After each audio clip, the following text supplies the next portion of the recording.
ఇప్పుడు మనము తుంటి జాయింట్కి దాని గల సమస్యల గురించి తెలుసుకుందాము.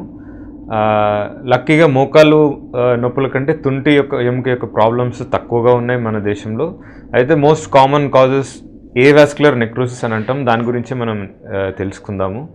ఈ తుంటి ఎముక ఏదైతే ఉంటుందో దానికి బాల్ అండ్ సాకెట్ జాయింట్ ఉంటుంది, ఫిమరల్ హెడ్, దానికి అస్టాబులంతో పాటు ఆర్టికులేషన్ ఉంటుంది, మూమెంట్ అనేది ఆల్మోస్ట్ ఫ్రీగా ఉండడం జరుగుతుంది. దీనికి వేర్ అండ్ టేర్ అనేది చాలా తక్కువ. అయితే ఒక్కొక్క పరిస్థితిలో ఈ ఫిమరల్ హెడ్ అనేటటువంటి దానికి రక్త సరఫరా డ్యామేజ్ అవ్వడం జరుగుతుంది.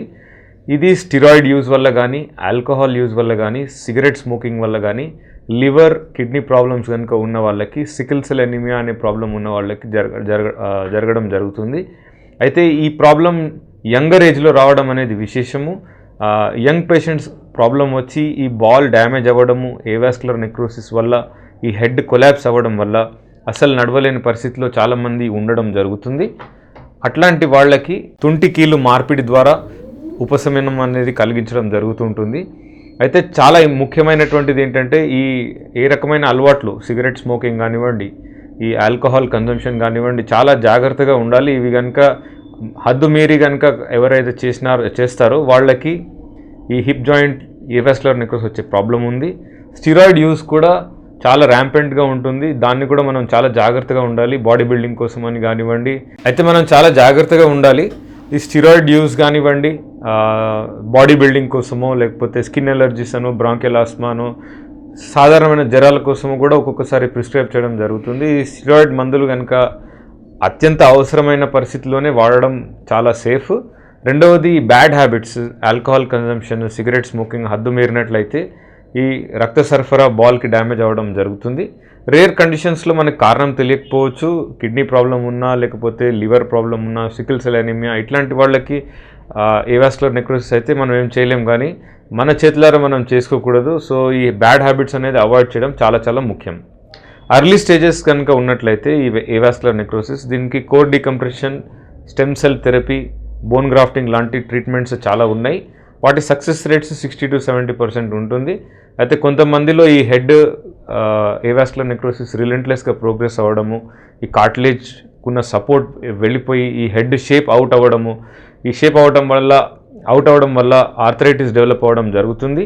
అట్లాంటి పరిస్థితిలో పేషెంట్కి రెగ్యులర్ పెయిన్ ఉండడం, రోజు పెయిన్ కిల్లర్ వాడాల్సిన అవసరం ఉండడం, నడవలేకపోవడం, వాళ్ళ డైలీ యాక్టివిటీస్ చేయలేకపోవడం అనే పరిస్థితి ఏర్పడే అవకాశం ఉంటుంది.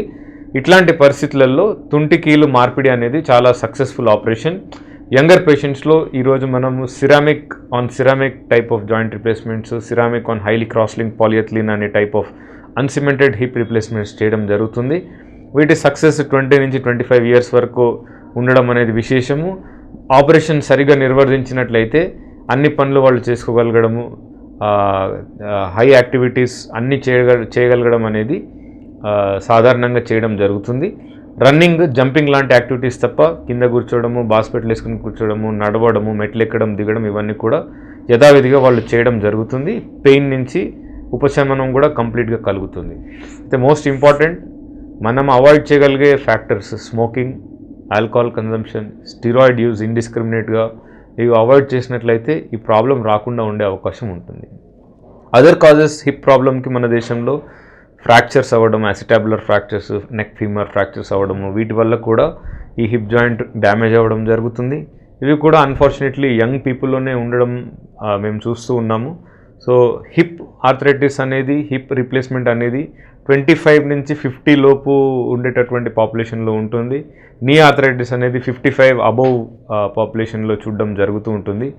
యంగ్ పేషెంట్స్లో లాంగ్ టర్మ్ ఏమవుతుంది అనేది ఒక ప్రాబ్లం కాబట్టి మ్యాక్సిమం మనం మేనేజ్ చేసిన వాళ్ళు మేనేజ్ చేసి, గత్యంతరం లేని పరిస్థితిలో, ఎక్కువ పెయిన్ ఉన్నప్పుడు, యాక్టివిటీస్ ఆఫ్ డైలీ లివింగ్ కూడా గడవలేని పరిస్థితిలో ఉన్నప్పుడు ఈ హిప్ రిప్లేస్మెంట్ అనేది చేయడం జరుగుతుంది. అయితే హిప్ రిప్లేస్మెంట్ మనము చేసిన తర్వాత పేషెంట్స్ లైఫ్ నార్మల్ అవ్వడము, పెయిన్ తగ్గడం అనేది విశేషం. ఈరోజు మనము మోకాళ్ళ నొప్పులు ఎందుకు వస్తాయి, వీటికి గల కారణాలు ఏంటి గురించి కొంచెం అవగాహన పెంచుకుందాము.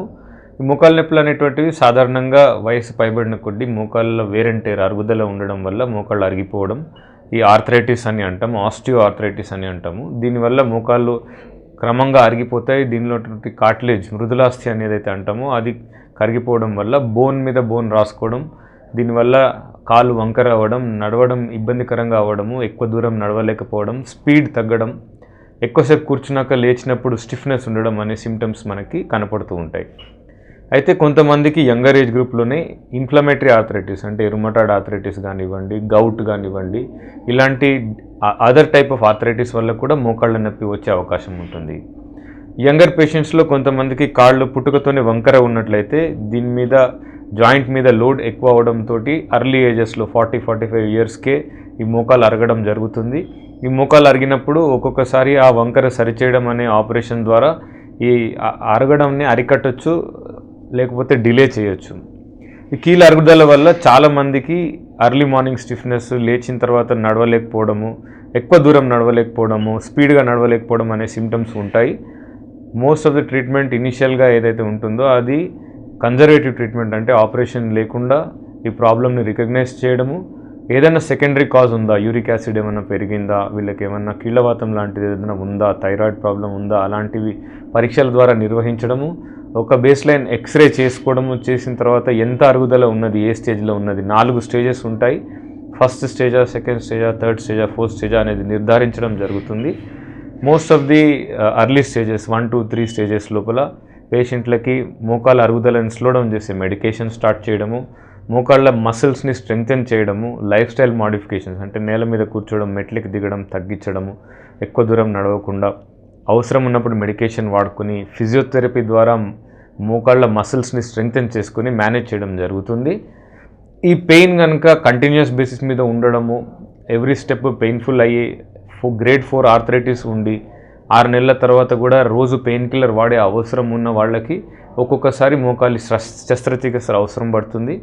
అది జాయింట్ అరుగుదల ఏ ప్రదేశంలో ఉంది దాన్ని బట్టి శస్త్రచికిత్స నిర్ధారించడం జరుగుతుంది. ఓన్లీ ఒక particular part of the joint కనుక అరిగినట్లయితే పార్షియల్ నీ రీప్లేస్మెంట్ చేయడం జరుగుతుంది. పూర్తిగా జాయింట్ అరిగిపోయి లిగమెంట్స్ కూడా డ్యామేజ్ అయినాయి అనే పర్యంతం లోపల మోకాళ్ళు రీప్లేస్మెంట్ జరుగుతుంది, టోటల్ నీ రీప్లేస్మెంట్. ఇందులోపల అరిగిపోయిన జాయింట్ ఏదైతే టిబియా పార్ట్ ఉంటుందో, ఫీమర్ పార్ట్ ఉంటుందో దాన్ని తొలగించి దాని ప్లేస్లో కృత్రిమ జాయింట్ని అమర్చడం జరుగుతుంది. ఈ జాయింట్ 15 to 20 ఇయర్స్ పనిచేయడము. ఆ జాయింట్ అమర్చే విధానాలు చాలా ఉంటాయి. అందులో కన్వెన్షనల్ నీ రీప్లేస్మెంట్ అని ఉంటుంది. కంప్యూటర్ నావిగేషన్ ద్వారా ఈ ఆపరేషన్ నిర్వహించవచ్చు, సో దట్ యాక్యురసీ బెటర్గా ఉంటుంది. ఇప్పుడు మన దగ్గర రోబోటిక్ ఆర్మ్ ద్వారా ఈ ఆపరేషన్ చేయడం జరుగుతుంది. సో ఈ బోన్ కట్స్ కూడా రోబోటిక్ ఆర్మ్ని యూజ్ చేసి particular patient centric joint replacement చేయడం జరుగుతుంది. ఆ పేషెంట్ యొక్క మోడల్ని క్రియేట్ చేయడం, వర్చువల్ 3D మోడల్ని ఆన్ టేబుల్ క్రియేట్ చేసి వాళ్ళ సాఫ్ట్ టిష్యూ టెన్షన్స్ అన్ని మెజర్ చేయడము, ఆ రోబోటిక్ ఆర్మ్ ద్వారా ఆపరేషన్ నిర్వహించడం అనేటటువంటి టెక్నాలజీ కూడా ఇప్పుడు అవైలబుల్ ఉంది. అది పేషెంట్ పరిస్థితిని బట్టి, అవసరాన్ని బట్టి, సివియారిటీ ఆఫ్ ఆర్థరైటిస్ని బట్టి, నొప్పిని బట్టి నిర్ధారించడం జరుగుతూ ఉంటుంది. ఈ ఆపరేషన్ తర్వాత ఒక 2-3 నెలల్లో పేషెంట్ కోలుకోవడము, వాళ్ళ పనులు వాళ్ళు యథావిధిగా చేసుకోవడం అనేది జరుగుతుంది. ఆపరేషన్ సక్సెస్ 15 to 20 ఇయర్స్ వరకు సక్సెస్ఫుల్గా నడుస్తుంది. యంగర్ పేషెంట్స్కి బరువు కంట్రోల్లో ఉంచుకోవడము, థైరాయిడ్ ప్రాబ్లం కనుక, యూరిక్ యాసిడ్ ప్రాబ్లం అనేది ఉన్నట్లయితే అర్లీగా డిటెక్ట్ చేసుకోవడం ద్వారా ఈ ఆర్థరైటిస్ అసలు రాకుండా మనం అవాయిడ్ చేయొచ్చు. Other cause for arthritis, early arthritis ఈ లిగమెంట్ ఇంజరీస్ కనుక అయినట్లయితే, ఏసీఎల్ ఇంజరీ లేకపోతే పీసీఎల్ ఇంజరీ లేకపోతే మెనిస్కల్ ఇంజరీ, ఇలాంటి లోపల ఉండేటటువంటి సాఫ్ట్ టిష్యూ స్ట్రక్చర్స్ ఇంజర్ అయినట్లయితే, ఆ ఇంజరీకి సరైన ట్రీట్మెంట్ టైంకి తీసుకోకపోయినట్లయితే ఒక 8-10 సంవత్సరాల తర్వాత మోకాలు అరిగే పర్యంతం ఉంటుంది. ఇట్లాంటి ఇంజరీస్ కాకుండా జాగ్రత్త పడడము, ఇంజరీ అయినప్పుడు దానికి అప్రోప్రియేట్ ట్రీట్మెంట్ ఆర్థ్రోస్కోపీ ద్వారా లేకపోతే ఫిజియోథెరపీ ద్వారా వాట్ ఎవర్ ఈస్ ఇండికేటెడ్ అది చేయించుకున్నట్లయితే యంగర్ పీపుల్కి ఈ పోస్ట్ ట్రామాటిక్ ఆర్థరైటిస్ రాకుండా ఉండే అవకాశాలు చాలా ఉంటాయి. సో మనం తెలుసుకున్నది ఏంది, ఆర్థరైటిస్ ఏదైతే ఉంటుందో అది రకరకాల ఏజెస్లో రకరకాల కారణాల వల్ల వస్తుంది. అన్నిటికంటే సాధారణంగా మనం చూసేటటువంటిది ఏజ్ పెరిగిన కొద్దీ వేర్ అండ్ టేర్ వల్ల ఆస్టియో ఆర్థరైటిస్ అనే ప్రాబ్లం. దీన్ని స్టేజ్ 1, 2, 3 and 4లో మనం చూడడం జరుగుతుంది. 3 stages 1 to 3 stages వాటికి మాత్రం ఫిజియోథెరపీ ద్వారా, మందుల ద్వారా, ఎక్సర్సైజుల ద్వారా దాన్ని కంట్రోల్ చేయడం జరుగుతుంది. లాస్ట్ స్టేజ్ ఆఫ్ ఆర్థరైటిస్ ఉండి 6 నెలల కంటే ఎక్కువ ఇబ్బంది పడుతున్నట్లయితే, కనీసం 1/2 కిలోమీటర్ కూడా నడవలేని పరిస్థితిలో ఎవరైనా ఉన్నట్లయితే, రోజు పెయిన్ కిల్లర్ వాడాల్సిన అవసరం ఉన్నట్లయితే, కాలు వంకర ఎక్కువ అవుతున్నది అని మనకు అనిపిస్తున్నట్లయితే అట్లాంటి వాళ్ళకి ఆపరేషన్ ద్వారా, శస్త్రచికిత్స ద్వారా మోకాలు మార్పిడి చేసి క్యూర్ చేయడం జరుగుతుంది. ఇది చాలా కామన్గా, సక్సెస్ఫుల్గా ఈరోజు మన దేశంలో నిర్వహించబడుతుంది. మెడికవర్ హాస్పిటల్లో కూడా నావిగేషన్ ద్వారా, రోబోటిక్ టెక్నాలజీ ద్వారా, కన్వెన్షనల్ ద్వారా అన్ని విధాలుగా ఈ ఆపరేషన్ చేయడం జరుగుతుంది.